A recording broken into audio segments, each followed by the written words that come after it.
जय श्री राम दोस्तों, मैं मंगल सिंह राजावत, प्रदेश प्रभारी जन सामान्य मंच समाज सेवी। सुबह सुबह आपको मैं अपने बागान में एक आश्चर्य दिखा रहा हूँ। पिछले सप्ताह मैंने एक आश्चर्य रखा था कि अभी नवंबर में करौंदा का पेड़ फला हुआ है, तो आपने उसको देखा था। इसी श्रृंखला में यह मेरा द्वितीय वीडियो है, कृपया बने रहें हमारे साथ। दोस्तों, हमें पता चला है रात में कि कायर IAS संतोष वर्मा सस्पेंड कर दिया गया है। उसका सस्पेंशन नाकाफ़ी है, उसकी डिसमिस होने तक उसके हमें आंदोलन सतत जारी रखना होगा। पूर्व में पुरुषोत्तम रूपाला, रामजी लाल सुमन, स्वामी प्रसाद मौर्य, जाने कितने कायर बच निकले हैं। अभी दामोदर यादव जैसे कायर अभी सनातन को लेकर परेशान है। उसका कल का वक्तव्य बेहद ही आश्चर्यजनक है, दुर्भाग्यपूर्ण है। उसने कायर IAS का पक्ष लिया है। तो आपसे आग्रह करूंगा कि आप सभी जन सामान्य मंच, सभी सामान्य संगठन और उनकी विचारधारा, क्योंकि यह संपूर्ण समाज, संपूर्ण सनातन समाज की बात, यह चंद ये किसी उद्देश्य को लेकर, किसी एजेंडे को लेकर यह समय समय पर हमारी भावनाएं आहत करते चले आ रहे हैं। इनको रेखांकित करना होगा। दोस्तों, अब मैं आ रहा हूं आश्चर्य पर। तो आश्चर्य परिभाषित करूं इसके पूर्व आपको यह नज़ारा दिखाता हूं। यह मेरे हस्तरोपित फलदार वृक्ष है। आम और अमरूद दोनों की संख्या लगभग 300-350 है। यूं तो इधर लगभग 800 पेड़ इस वाटिका में हैं, किंतु यह काफ़ी बड़ी वाटिका है। दोस्तों, वीडियो लंबा होगा, इसलिए मैं अपनी बात आगे बढ़ाता हूं। तो यह आम स्थानीय नर्सरी से हम लाए हुए थे और हमने हाथ से लगाए हैं। इनका संरक्षण विगत 8 वर्षों में अपने हाथों से ही किया है। दोस्तों, ये द्वितीय आश्चर्य यह रहा कि इस आम के पेड़ में ये देखिए, ये एक आम लगा हुआ है। कल सिंचाई हो रही थी। ये पूरा बागान है, पूरे पेड़ लगे तारबारी के चारों तरफ, आप देख सकते हैं। तो हमने देखा कि यह फल आया है। दोस्तों, यह तीसरे वर्ष का है और यह स्थानीय नर्सरी से हम लाते रहे हैं। कलम के आम हैं। कलम इसको कहते हैं कि इसकी डाली काट के किसी और पेड़ की और किसी और पेड़ का इसकी टहनी इसमें लगा दी जाती है। वो माली करते हैं और फिर वो इस तरह का पेड़ कहते हैं।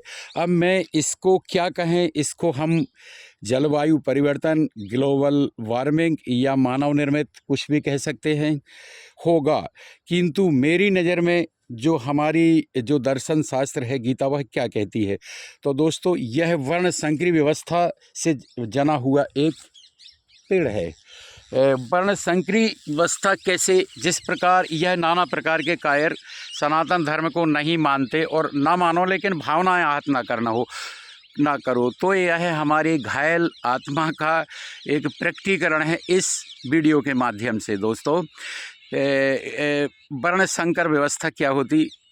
अर्जुन विषाद योग, श्रीमद् भगवद गीता प्रथम अध्याय। अर्जुन रथ के पीछे भाग में गांडीव रखने के पूर्व कृष्ण से कहते हैं कि हे कृष्ण, यह मर जाएंगे, स्त्रियां होंगी, स्त्रियां दूषित होती हैं, तब वर्ण संकर व्यवस्था होती है। उनके स्त्रियां पतित हो जाती हैं और परपुरुषगामी होती हैं, और उनसे जनी हुई संतान, उसको वर्ण संकरी कहा गया है। वर्ण संकरी सनातन धर्म, कुल धर्म, जाति धर्म को समाप्त करने वाले होते। यह समाज में कलंक होते हैं। यह गई हुई 7 पीढ़ियां और आने वाली 7 पीढ़ी, 14 पीढ़ी को लेकर के नरक में जाते हैं।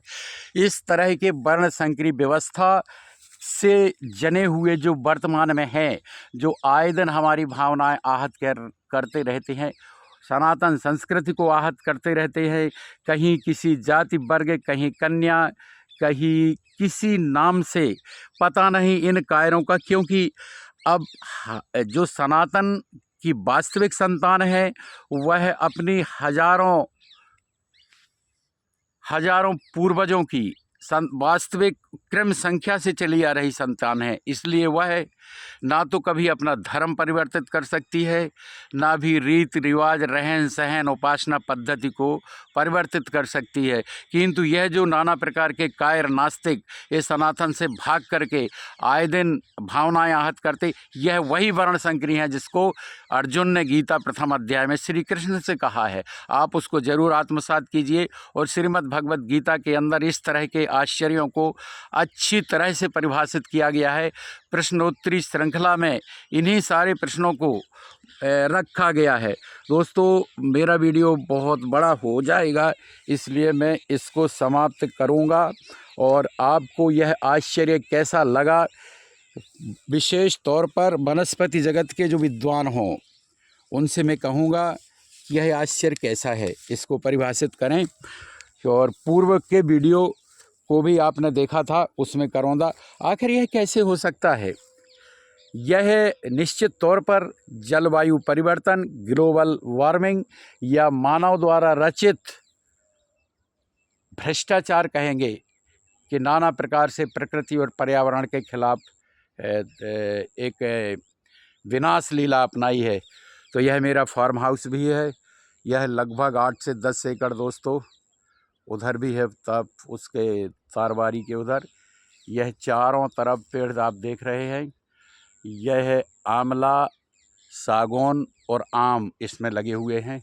तो यह मेरी प्रथम वाटिका है। उधर अमरूद प्रचुर मात्रा में है। तो पक्षी लुप्त उठा रहे हैं। यह विक्रय से प्रतिबंधित रहते हैं। इसमें पक्षियों को ही यह समर्पित हैं। तो आपको मज़ा आ गया होगा। हमने उन कायरों को परिभाषित किया जो हमारे खिलाफ धार्मिक युद्ध छेड़े हुए हैं। इन सभी को संगठनात्मक रूप से हमें जवाब देना होगा। बहुत बहुत धन्यवाद। जय सत्य सनातन, जय वसुंधरा, जय श्री राम।